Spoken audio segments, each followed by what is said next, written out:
So, good morning. I'm here today to give you an infomercial. Remember those? The Chia Pet, the clapper, clap on, clap off. Well, I'm primarily giving you an infomercial about the books, Lessons in Truth and Coming into Freedom, and the book study that we're going to be participating in if we choose.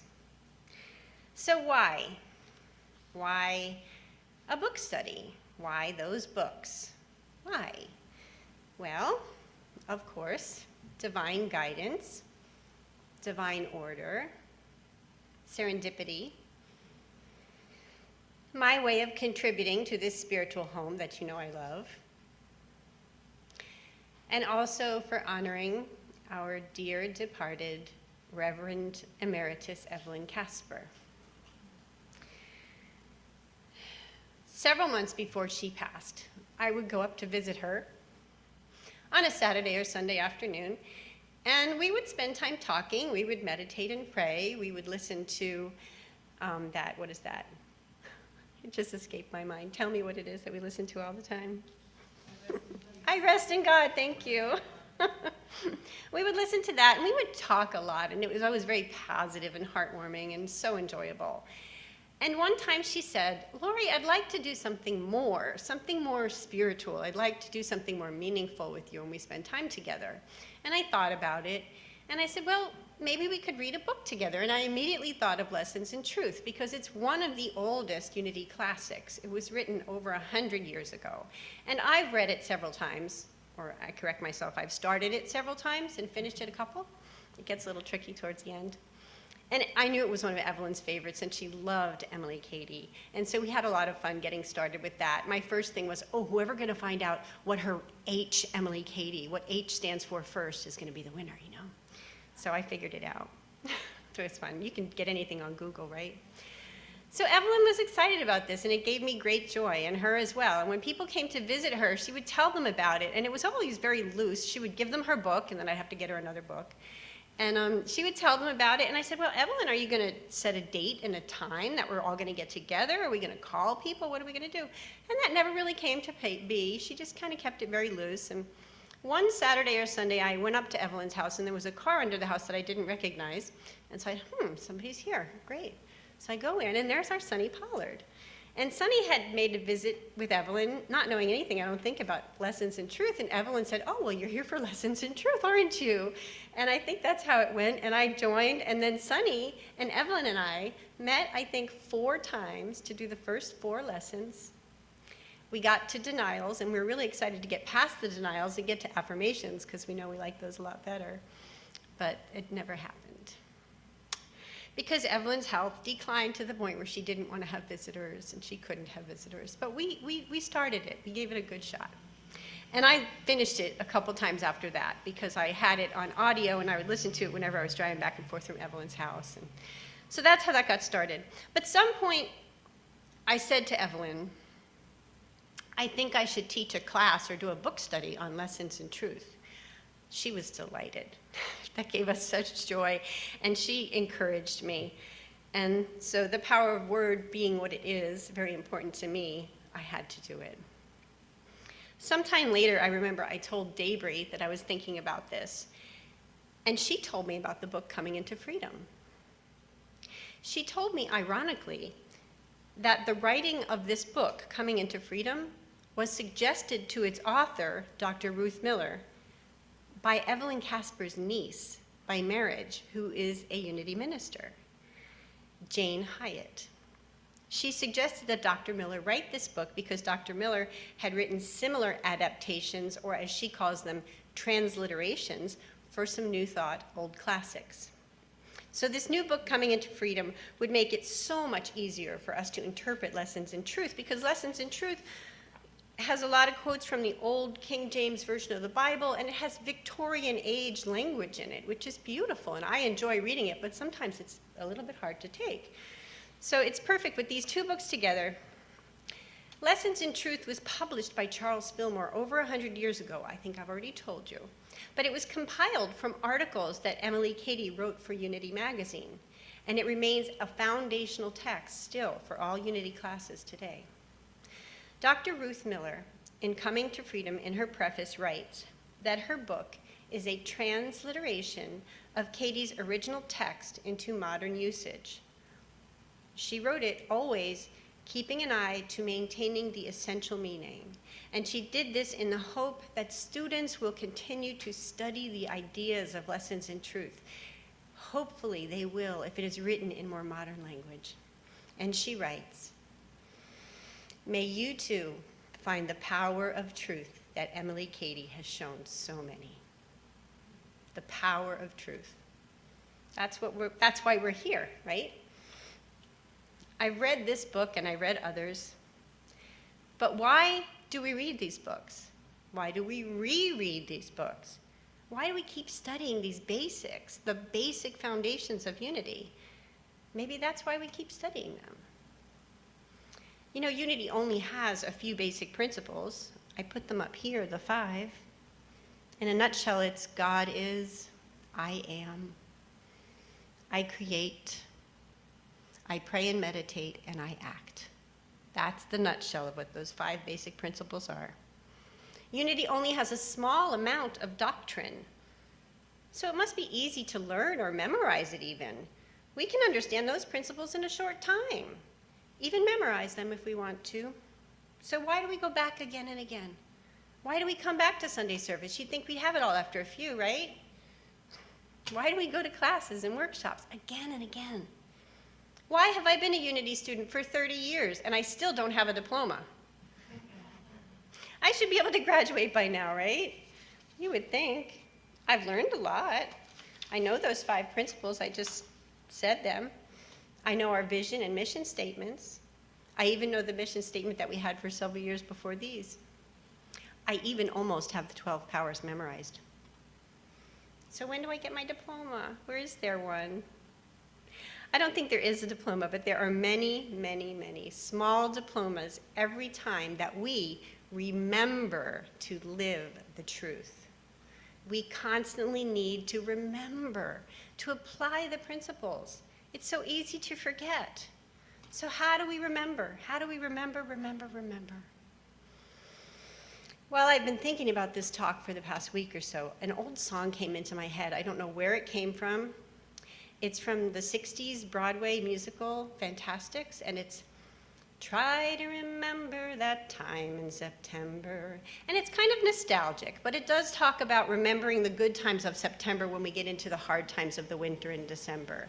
But the words remember kept coming to me. Well, it got stuck in my head, and I hope it doesn't get stuck in yours because we're going to play it after the service for you.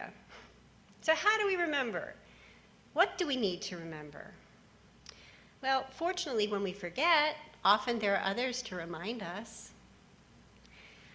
I recall so clearly one time when I totally forgot, and it was so ridiculous. This was over 2 years ago.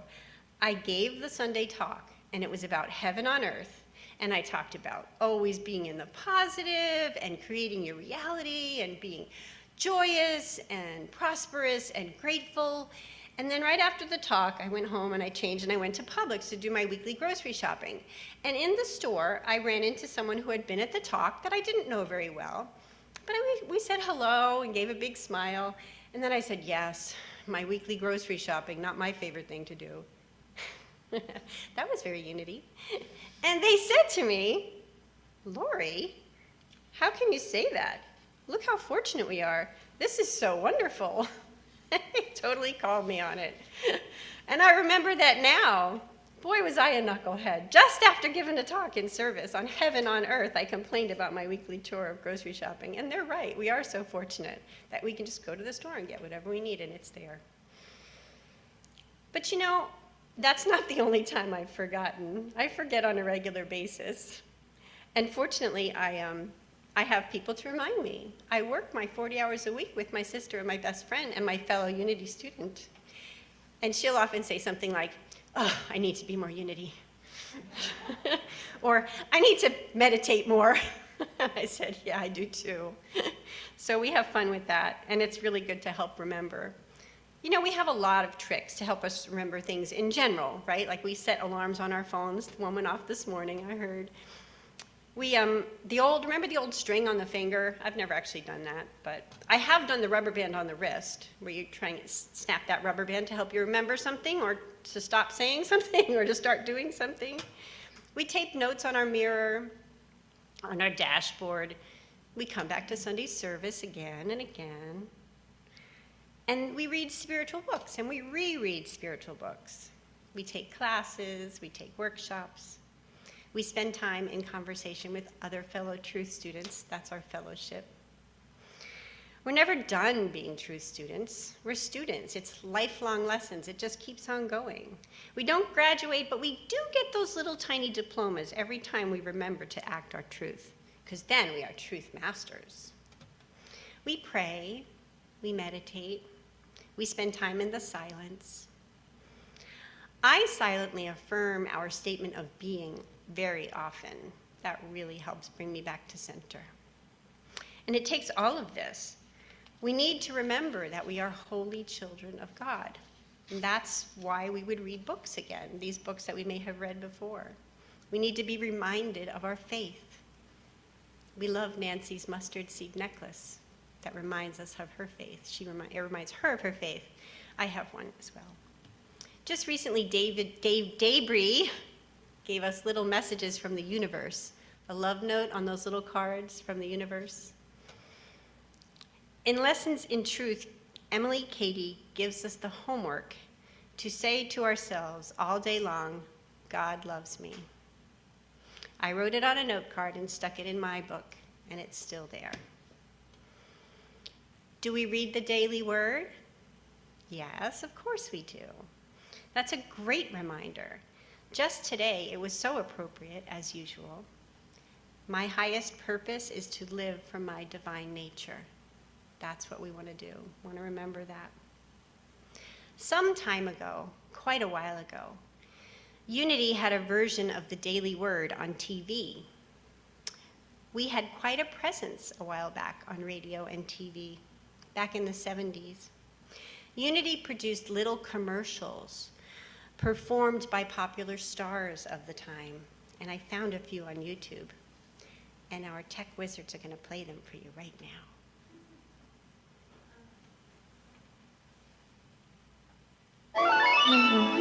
The word is change. Everyone in the public eye knows that it is possible one day to appear to be a hero and the next day a villain. And that's quite a change.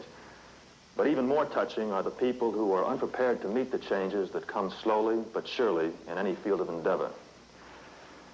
Arthur Miller wrote a play called Death of a Salesman, in which Willie Loman's wife says of her husband, he's a man way out there in the blue, riding on a smile and a shoe shine. And when they start not smiling back, that's an earthquake. Change is exhilarating or fearsome, depending on whether or not we are ready to face it with courage or optimism. I'm Robert Wagner. And remember, the word is change.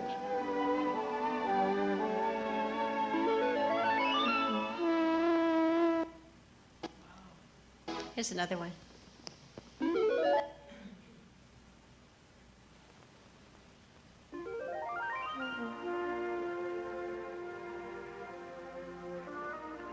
The word is friendliness.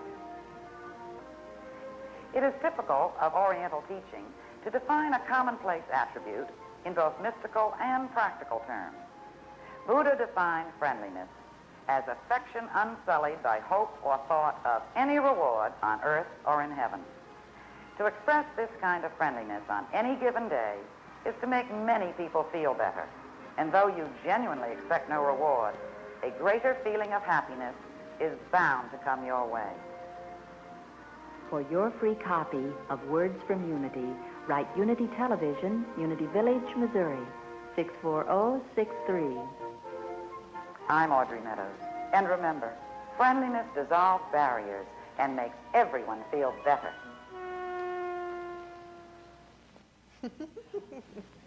I can't help it. One more. Alice from the Honeymooners.